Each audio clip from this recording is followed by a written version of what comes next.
have to say that we're going to have a very special Q&A. Oh, okay. I didn't know what I had to say, but anyway, so we're gonna watch the movie. Right after the movie, we're not gonna get to the credits, unfortunately, because I got my boy Marlon Wayans here, executive producer of this movie. We're gonna do Q&A after that. Give it up for Marlon Wayans.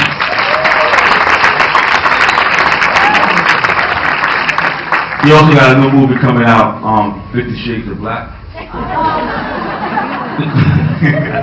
Anyway, so I got the director here, Ben Patterson. White boy went to Haiti with me to shoot this movie. He eat a lot of Haitian food. Anyway, so Sweet Mickey, watch the movie. Very excited for everyone to come here. This is like friends and family. Believe me, this is unlike any documentaries you guys seen. You're not going to be bored. Thank you. Say something different. Everything that Pras said. Thank you for coming in. How's everybody feeling out there? So, real quick, I want to introduce my boy Marlon Wayans. He's gonna do a quick Q&A for us. He got to leave soon, but we got Marlon, we got the director, Ben Patterson, Karyn, the producer. Marlon, get it going. So I hope you guys enjoyed the movie as much as I did. When I first saw it, I was blown away. I was just like, I seen, it wasn't even finished. I was just like, wow, what a powerful movie. And, you know, for me, I think what I loved about the movie was it brought about change, and you see that the little man can try and work and do something great, and, you know, you can dream and become president. And I think the right man won. And, you know, it's funny how people can perceive you as one way, you know, for a guy like Martelli who, you know, was humping things in a diaper and then became the president of the country. I was inspired and going, shit, y'all seen my movies. I fucked the doll for like 3 minutes. You may be looking at your next president, so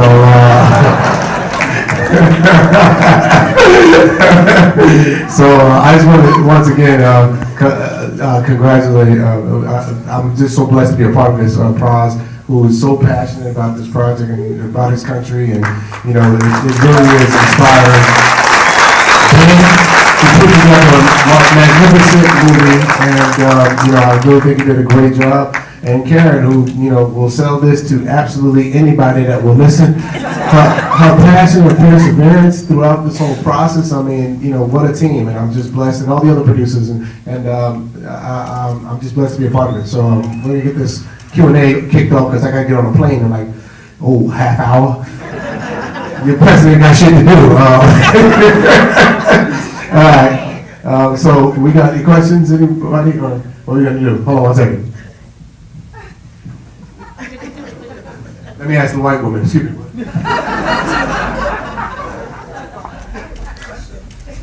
gentleman right has a question.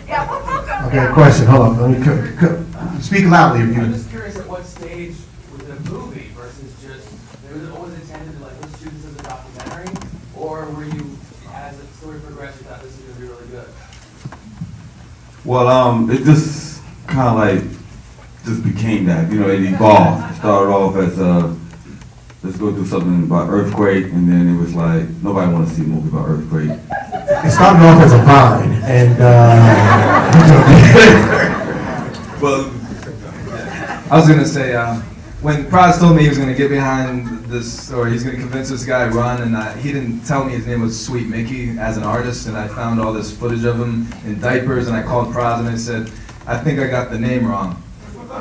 And then I thought we were going to do a short film about, like, you know, a candidate who, like, had, like, a really short campaign, you know? But then when I started to film and realize that these guys had something real going on, you know, it looked like we had a movie on our hands. But it really wasn't until we started to get into the edit, you know, that there was a real journey there.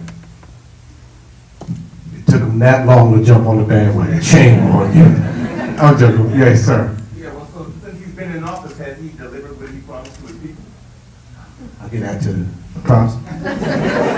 I mean, real quick, depending on who you speak to, he did okay. You know, it's hard. I mean, Haiti's been going through issues for 200 years. I mean, Winston Churchill came down there, he would have had issues, you know. So, I mean, obviously, there's been some progress. No one died during the election.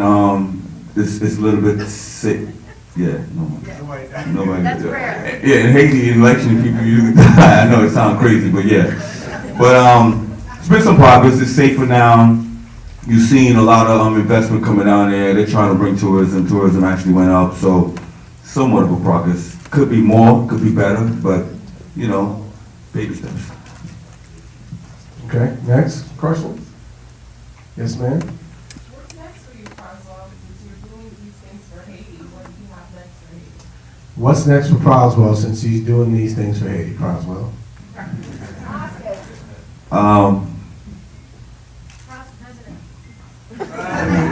Nah, I can't run for president. No, You run for president, I'll back you like you did him. I'm like, you gonna blow this motherfucker down! I can't come to the party right now. I can't come to the party. He's like a hurt little kid that couldn't come out and play with friends. They can't come outside.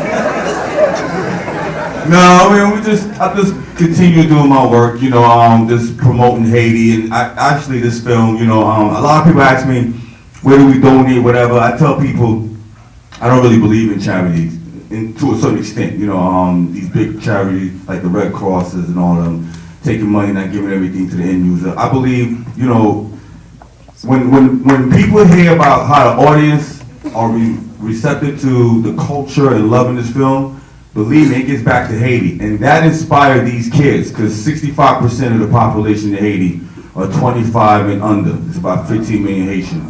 So it's a young generation, and this is what's going to inspire them and make them want to do something for their country and themselves.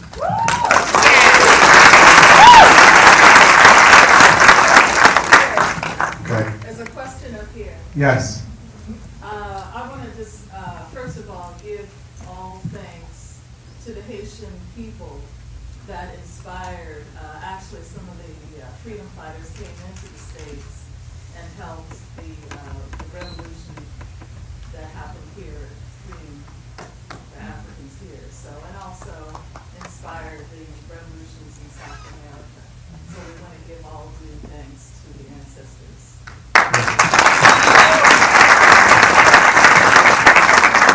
Understanding that Aristide was part of the old regime, but also the question, why was not any coverage of the coup that was actually U.S. backed. And so it was Randall Robinson, Amy Goodman, and Maxine Waters that got on that plane and saved his life. Right. So you didn't speak at all to that, so can you speak to that? Yeah, sure. I think the director and the kind of movie we wanted to make, we didn't want to get deep into the politics. Most people don't know it. And that's why we have to talk about it. Hold on 1 second. Hold up 1 second. The issues. No, I know. You asked me a question, ma'am. Ma'am, you asked me a question. I'm going to answer your question. I know where you're going with this. Well, the thing is this. This movie is not about politics. It's about hope. It's about all is possible. And so when we made this movie, it's to show that kid in Haiti who don't have water, who don't have electricity, don't have any education or health care, don't care about the politics. You know what they care about? That if this diaper guy could become president, then I can become president. That's what they care about. We didn't want to get, as a matter of fact, I'm going to say this, Danny Glover was actually in this movie. And he said the exact same thing you said, and that's why we had to get him out of the movie. Because I said, Danny Glover, I'm not trying to make a movie for people to come in and snore. I want to make a movie for people to come in, the pop audience, to come in and enjoy the culture and understand that this guy, I mean, if you did a movie with this, maybe he can pull it off, but anyone else, write a script, no one would believe this could ever happen, and it happened. And so that's what this movie is about.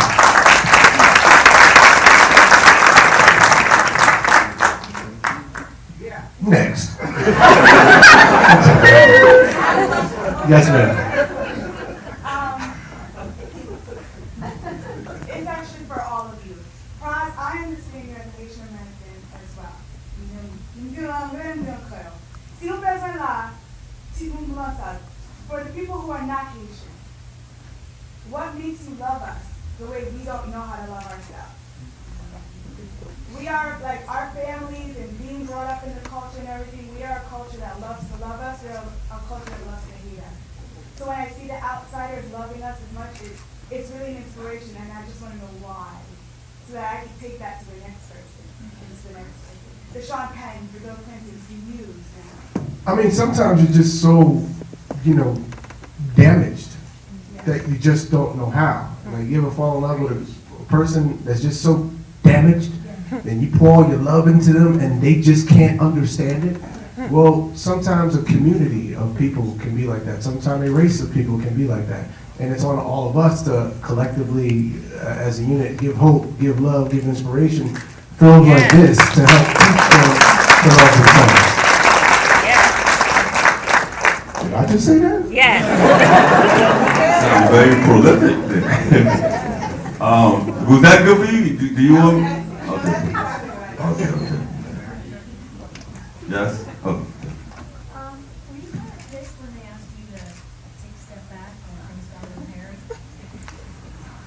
I mean, in the moment, this motherfucker white gonna come in, take my shit, and I'm just like. I mean, listen, obviously I did that because I understood that. I remember having a conversation with Bill Clinton before they heard about Michel. This is the first round. And so when we were talking, Sean spent 2 hours telling me, listen, whatever you do, be careful, don't,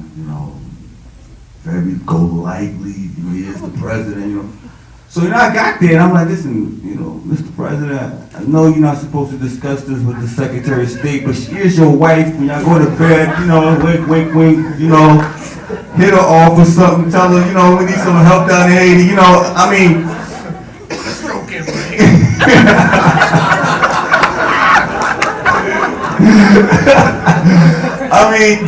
But it was all about getting attention to Michel.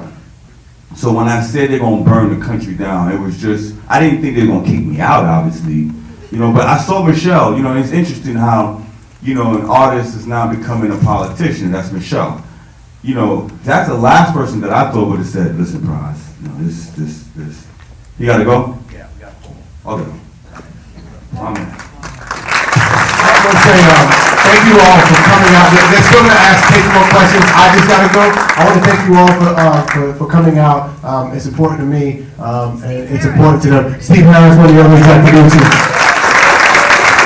He's going to take my place. I love y'all. Peace, and please spread the word, tweet, Instagram, Facebook about the experience so more people can take this on and enjoy it the way you guys did. Thank you so much. Love y'all. Man, thank you, Mom. One love, baby. So anyway, finish it. Anyway, so yeah, I was a little hurt at that point, but at least he won. That's all that really mattered at the end of the day, So I'd rather be hurt a little, and then, at the end, it became all good. Up here. Yes. We're here. Yes. Hi. Hi. Thank you so much for making the film. And I wonder, a lot of people don't know that actually Haiti has like the 3rd or 4th largest film industry in the country, in the world. So I wonder if you've shown this in Haiti and what was the reaction, and also if Mateli has seen it and what was his reaction. We haven't shown it in Haiti yet. We did show it for a small group of people. Karyn did, and both anti-Michel and pro-Michel, they loved it. I showed it for a couple of Haitian leaders in Miami and New York. Because this movie, we're about to announce next week our distributor. So we plan on putting this out in the fall and really going hard with it. But so far, all the Haitians who've seen it loved it. Michel has not seen it yet, but his wife has, and she loves it. And believe me, for men in here who are married or have a serious, the woman runs the household, right? So she loved it, and that's all that really matters. Michel gonna love it anyway, and we dubbed it in Creole. Yeah. Another question? Yes. A question for the director. You always seem to be like right in the action, even though there were a lot of cameras and even more people. Did you guys have a system for there always being, like, how do they trust this one white guy with a camera to like follow around? I think the key was that we just kept things really, really unofficial. Like we didn't really run around saying, "Hey, we're making this movie." It was just I was just rolling with Pras, and I just kept popping up everywhere. And so like I just kept rolling because as things got more serious, I was pretty sure if I had sort of laid out the full intent, as we started to realize it was going to be a film. I was concerned that, for political reasons, they wouldn't want, just this dude, filming all this stuff. So, that's how we did it. And then in Haiti, I brought my boy, I found the craziest dude I know to come down and just roll with me in Haiti and just figure it out. And so, I mean, I guess if that's a system. Well, it works. But the funny thing is, he would show up everywhere, and like there was a part of Haiti, it's like a little island we went to. I kid you not. There's really no cars in that, maybe like 2 cars in that whole little part of the island. And they heard of Michel, they know Michel, they never seen Michel on telly before in their lives. So we get on this boat, there's only like one boat that can take you back and forth, it takes about like 30 minutes to get there. So we get there, and there's like a lot of crowd mobbing us, and so the people wanted to get Michel and myself into this little safe house. And so we rushing this like crowd going crazy. Now mind you, I'd spoken to Ben, he was coming in from New York. I said, listen Ben, you're probably not gonna be able to get this, because by the time you land, it's like this crazy boat we gotta get on, whatever. So we rushing, we was like getting crazy, whatever. We get into the safe house, and me and Michel and I get in, we're like, damn man, that shit was crazy. And then Ben is sitting in there with a camera. And I'm like, yo, how the fuck you got in here, man? He would just show up everywhere. I mean, like the Bill Clinton. I told him about the Bill Clinton. I didn't even know he was coming. Anyway, next question. One over here. Yes. In terms of distribution, I guess you said you're announcing your distributor in the next, I guess, coming weeks. Yeah. Was it hard to find a distributor, or did you find that people were really open to wanting to hear the story, or was it something that I didn't want to distribute because it wasn't a story that they, wanted to be told yet, or? It was a fight, and let me tell you why it was a fight. Because, people who normally distribute the documentaries, they didn't think this was a documentary. Like it felt like when you watch it, don't you guys think it feels like a movie, right? Yeah. So they're like, well, it's not a narrative. But then again, it doesn't feel like a documentary. Am I right, Karyn? Like all the process we went through? No, and I think also we were up against people just discounting it, unfortunately, just hearing, oh no, not another doc about Haiti, before they even got to see it and realized that it wasn't just another doc about Haiti. But we have an excellent agent here in the audience for content, and we know that we're in good hands. I mean, you better get us this deal. Yes.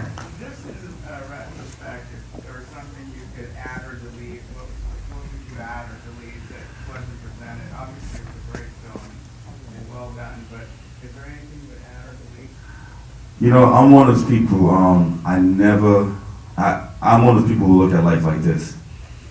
You gotta love the bad equally as the good. That's the only way the universe is going to conspire for you. Who wouldn't want everything to be perfect, right? Right? So I wouldn't change anything, because if I changed one iota of a thing, it would have changed the whole scope of the movie or this experience. So, I don't regret being kicked out. I don't regret, Clef coming in trying to take my shine.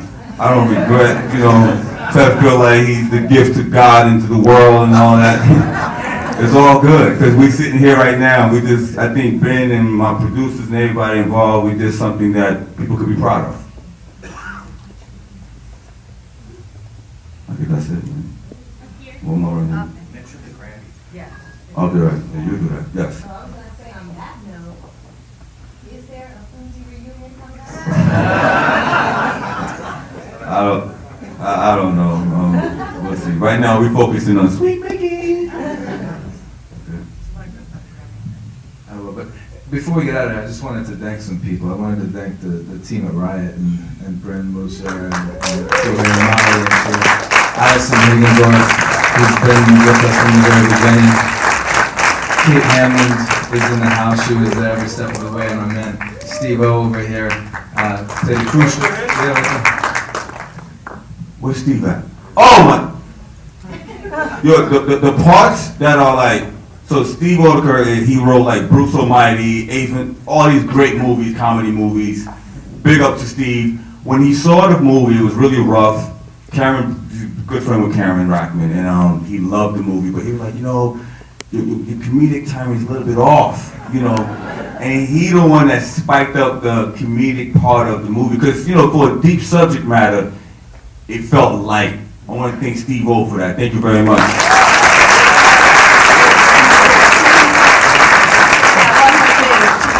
At the Grammy Museum, Pras Michel and his new band Get Free is going to perform. We're going to have a conversation about music and film and continue this conversation about musicians and politics, and Sweet Mickey and Ben's going to be there, Pras going to be there, special guest going to be there, Elvis Mitchell's going to be hosting with Pras, and it's going to be a lot of fun.